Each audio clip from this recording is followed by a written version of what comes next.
62 persons. Yeah, bro. So that's just the blow that I on the side. What I said, God, I'm penning for which more day. Yeah, you to the yesterday, but God, I'm penning for. Sir, someone can hear home. Sir, catch your physical. No. Because too much slave. I was able to credit yourself, man, party on fire. But since you're doing your secret, yeah, you are in your combi. A good for your work.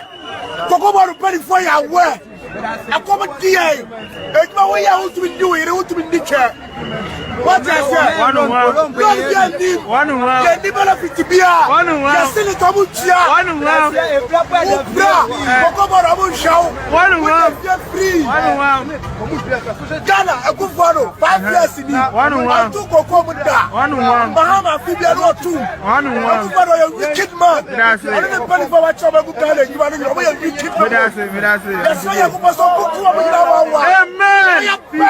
amen. No one city. One city. Just one city. One city. I don't need to go hospital. I don't need to be traced. There's 3 times. We may hear to walk. What's that what she said? We are not going to tell about we hear to walk. What's that about?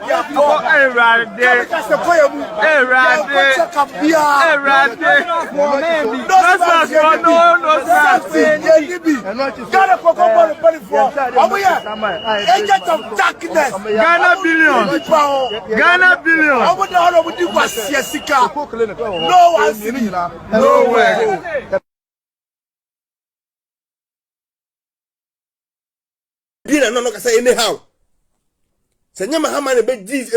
design kwase asem say atimfo sekawa kenemu namu ntimi kabi because ono onwene se mpanidwen anu man ho kwa ne nkwala nna because say pani otifie no heman kwala we nanka no ye bu nanka we for oka ho say obi anu odwene asempani ana odwene se no ye president ya ko nka say kasa fi ne nkyachemfo aboa bi asefo moa adamu fi se ye ni abusu ye ni tire mu fi se achemfo ye ni abusu ye ni tire na o ma me agimia ma ontimi hu nyansen tu fu se me ba je wadro na ye sika bia opemye wonya politics muntino jais ade na woye no se me ubaji Ghana wo betonji Ghana si wo komo ambulance kra wantimi anhwe so ma wanto 1.5 ma wo betima Ghana si wo se new Ghana agenda na u blage eyi so na me say I wonder why I say tata wale die kakra oye minim say o committee ye papa wo su bempa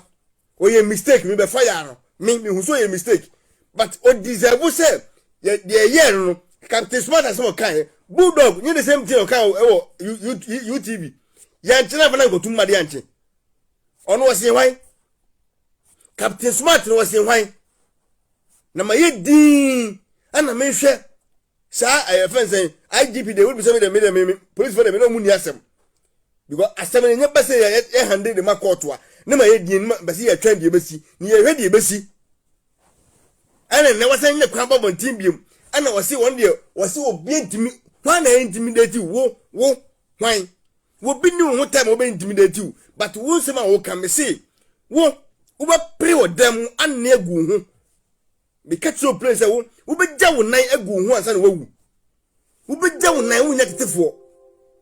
mark my words wo bi ntutuo wo bi nkoto afiase na mu wo be gya wo nan egu ho because wo mo woni atre woni nton wonye nkrofo wo epegepegya wo ama utu akosoro ana chemfo na adesi yeso dia wo be blessing obi bia wo wiase wo me say e be ti sa akokọ a akoma akano akokọ a akoma akano wo feel say wo feel the whole Ghana wona wo population wo bia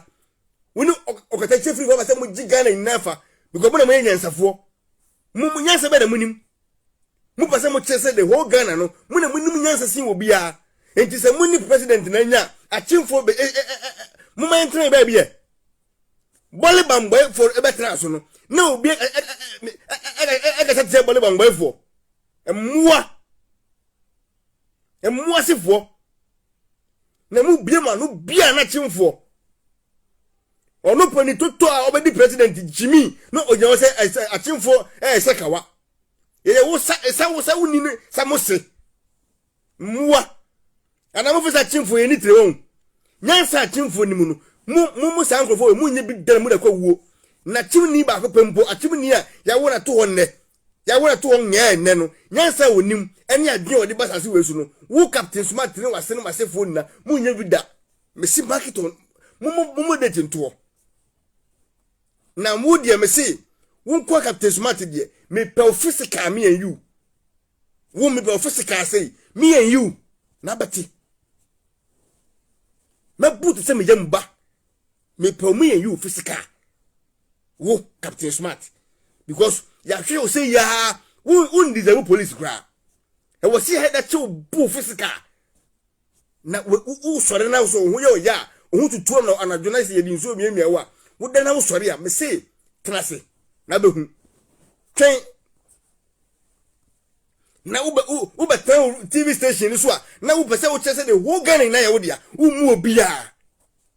obi ntimi nya mhwe ade ya ministers ni ya MPs no akotre parliament go mu ho ni mu ase anyhow enti no wenu say no na se kam ko transia mu ye hu hihye na Ghana general association so no mitimi so mo da mo dwi so mo nwie o enti mutimi enkase no enfiri adwuma na woyenum sera kwame sefa kwa yana adwuma mu hwe ayefansen kwame nkrumati kese no obinu na omu against obi nu so me against but wo me now me din kwasa asem wo din kwasa asem no nko na wa no nko na wa the whole Ghana nanim de abo bi ba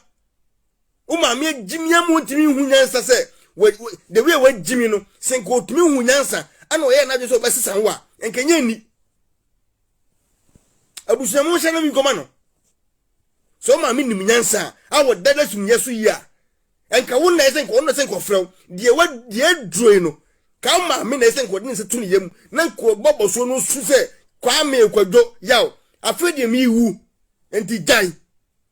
eno batam boni jimi ni ba timi din ba na chi e ba jin kofo sika wal ayi efensen oh bedroom wo batam boni a otimi jin enkrofo ma hu sika edididie usuban a wo da wo ba no suban boni a wotimu no ana ade bia wo ba suban boni a wotimu no ebi na da wo ba na me say wo captain smart wakote otu ahua wate otu asan ahua wo ba pon meso ba wo ba pon meba sachimfo ye wodan achimfo bone ben pa na wo ba Ghana no wo hu sachimni bi aye wo bone se bi achimni bi edna nesi so no wo problem achimni bone ben achimfo ye wo ne wanya oba jimini bi so da na chi ne na te se akoyi na oba jimini wo se ye wo de na de achi woni ne koda wotimi kan chense miwura de no ma kono afa de ye man ya wo mdaate no edi susu so bebre